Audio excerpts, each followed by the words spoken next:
What's up, guys? It's AlecMac111, and you have been asking for an updated collection video for a while now, so I decided to grab all my guns and do an updated collection video because you guys have been asking.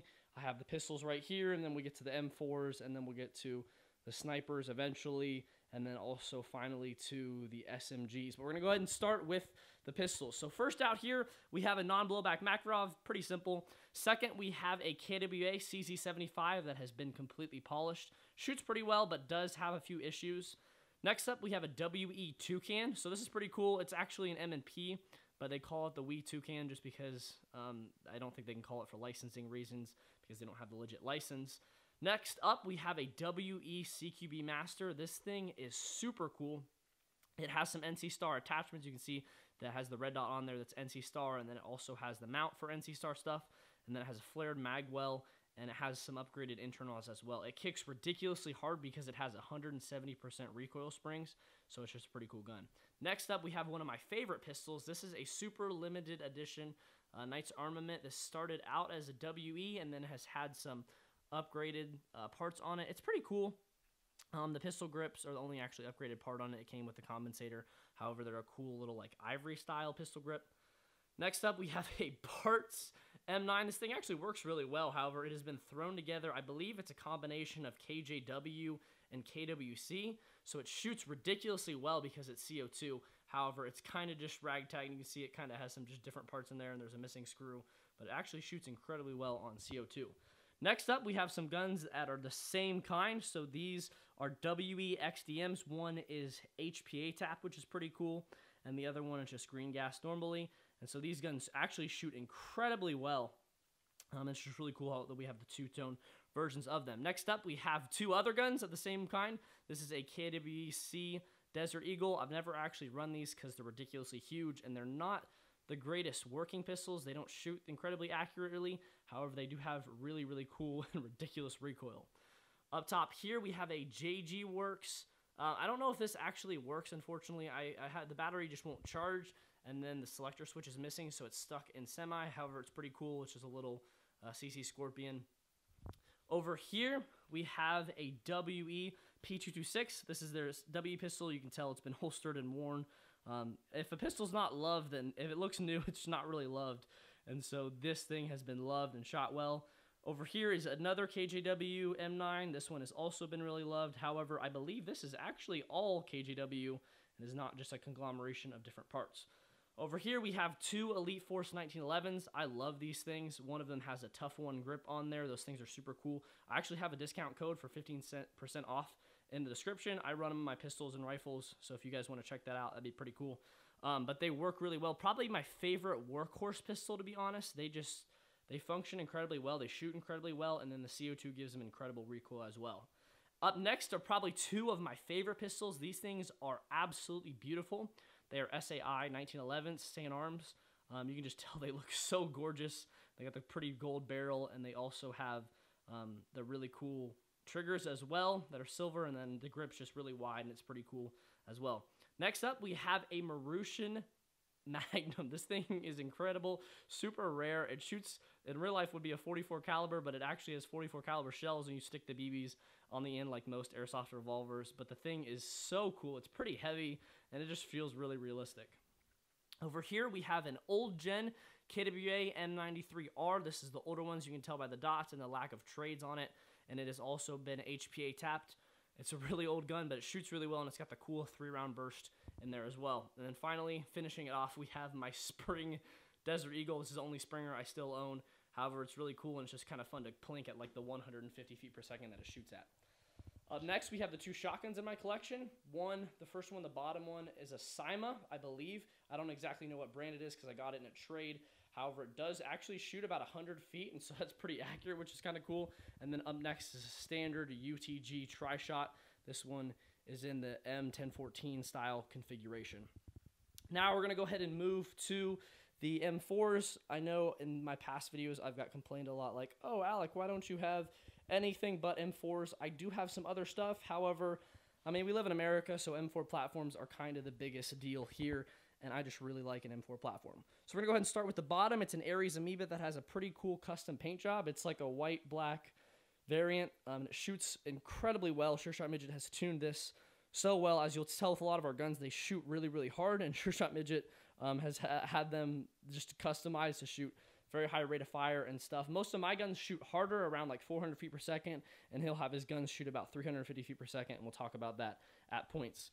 Over here, we have an Ares Amoeba Honey Badger. These things are awesome. Always wanted one, finally ended up getting one in a trade. It shoots very well and has awesome semi-automatic because of the trigger contacts in there and the Ares MOSFET system. Up next, we have a gun that you guys have probably seen a review on if you've been on my channel recently. This is a Lancer Tactical M4. This is their new Warlord series, and it's in the 18-inch configuration. I also have a TUFF 1 grip on there too, you can see with the pattern. And then I have a Stark Industries front foregrip. I really like these grips. They're really cool, and they're a little bit cheaper than the Magpul ones. So I'm just pretty impressed with them. You see the big stock on there as well. Up next, we have an Echo 1. It's kind of a shorty Vietnam style gun. It's technically the SOG 68, I think is what it's called. Yeah, it's a SOG 68. So it's just a Vietnam era gun. My brother actually took the Vietnam flash hider, and so I threw another one on there. And then it has a pretty cool retractable full stock, which is kind of interesting. But you can see that there's that kind of lever on the back, but it allows it to retract. So it's just kind of a cool thing I thought that Echo 1 threw in there. Up next, we have an ICS M4. This thing shoots so well. It's a split gearbox design. It also has a Magpul hand stop, standard GMP red dot, and then some iron sights on there that are actually two different style iron sights but happen to work. And then it's got the Systema stock you can see there with the foam. I believe it's like a felt pad that they have on there. Up next, we have a G&G combat machine.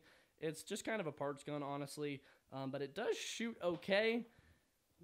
Next up, we have a Troy. I actually don't know exactly what. I don't know if this is a King Arms, but it is a Troy license gun. I'm not sure who does the licensing for Troy, and it has a VFC, the new QRS stocks on there, and then it also has just a kind of cool amplifier and then a grip as well as the Troy TRX rail system. This is the cheaper Troy TRX rail system, but you guys know that I used to run a Troy TRX rail system on my guns as I'm trying not to step and move everything on them.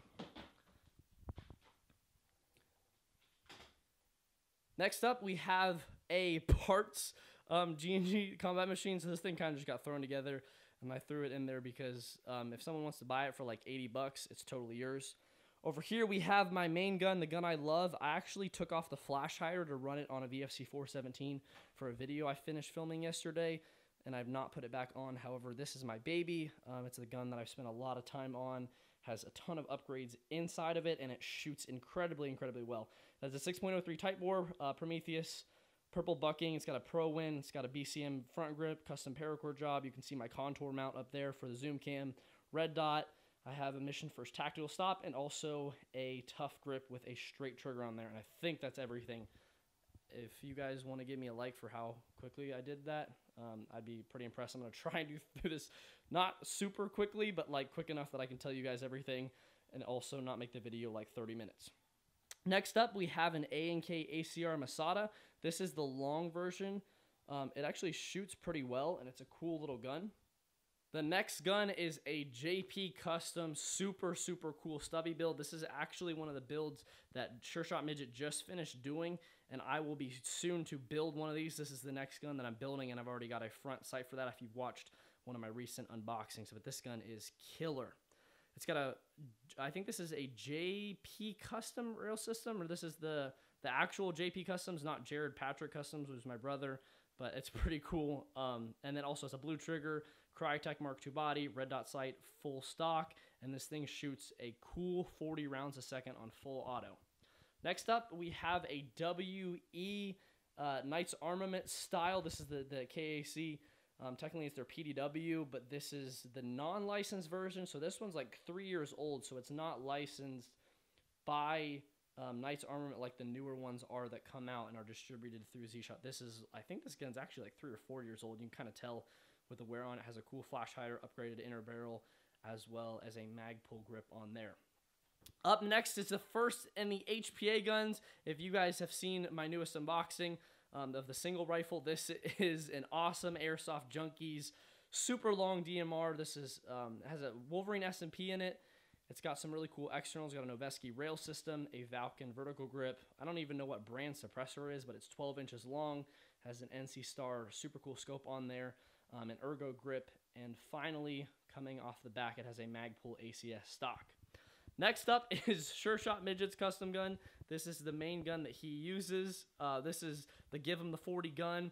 It is in a Red Jacket Elite Force body, RIP Red Jacket. It's got a blue tap trigger in there. You can see, obviously, it's got the hose coming out of the bottom. He's got a standard GMP grip on there. Nice red dot. He actually has a custom muzzle on there. It's like a custom sound amp kind of, but it's pretty cool when it comes out, and it sounds really good when you shoot it, and then also has a standard crane stock. Up next is the second Give Him the 40 gun. This is a super cool MP5. It's the, I believe it's the Elite Force base version. This is the sport line, not the nicer version, and this thing is really, really, really light, and so he's thrown a Valken V12 in there. He actually runs Valken V12s in both of them because he knows how to tune them really well. And it also has the tab blade trigger on there, so he can shoot it with 2 fingers at the same time. And then the trigger guard is also removed. And you see the hose coming out of there. Next up, we have the 2 snipers. So the first sniper right here, you can tell this beautiful rifle. It looks pretty, but it's only like $40. I literally got this for like $40, and then I got the scope as well. So the scope and the bipod were like another $40. But it's just kind of cool, fun plinker gun for the woods. Up next, we have a super cool UTG sniper rifle. This thing has a scope that's bigger than probably all of our futures on it. I have no idea why they decided to throw that made sure it even makes a huge scope like this for airsoft. This looks like you're trying to shoot an elk at like 500 yards away. However, for some reason, it is mounted on my airsoft gun. It has a pretty cool muzzle brake on the end there. It's kind of like a tank-style flash hider. Also has some cool camo tape there, and then also at the pistol grip right there. Kind of just wrapped around. It's interesting, the owner that had it before this was the one that previously did that, and it works pretty darn well. It doesn't shoot the hardest FPS, however, it does look cool, and it does shoot pretty consistently. Up next, we have one of my favorite guns. This is a VFC 417, and this thing is gorgeous. You can see that I have my flash hider on there right now. I recently put XCMs on it, and then I also put that Lancer Tactical BCM style grip on there. I have 3 mid caps for this, and this gun is just so cool. It's got a red dot ACOG on there, and then I have dremeled the front grip off a little bit. You can see, if you can tell a little bit, I dremeled the little thumb grip off there. I didn't like it that much because I like straight grips, and so I took the Dremel to it, but that thing shoots incredible, and I just love the gun. Next up, we have a JG AK. This thing's pretty cool. It's a JG tactical style AK. It works pretty well. It shoots okay. Neither of the AKs are that high quality, but they do work pretty well. The one below it is also actually, I think this one's a Cyma. So the one below it is a Cyma AK, and it's got some real wood, actually, which is pretty cool. It's got some real wood. It does have some issues. Both of them do. You can see the top one has a charging handle missing, and the bottom one has kind of a funky flash hider on there. I don't care a ton for the retractable stocks on the AKs. I like the full stocks better, so I wish that I could almost replace the stocks on both of those. However, that is not possible. Coming up with the last 3 guns, we have a JG G36. This one's actually in mint condition. It works really well. JG is a great stock brand. If you want to buy a cheap gun, man, JG is absolutely the way to go. Up next are 2 guns that I think are amazing. The first one is an ASG Scorpion Evo. This is the Vietnam flash hider that Sure Shot Midget put on it.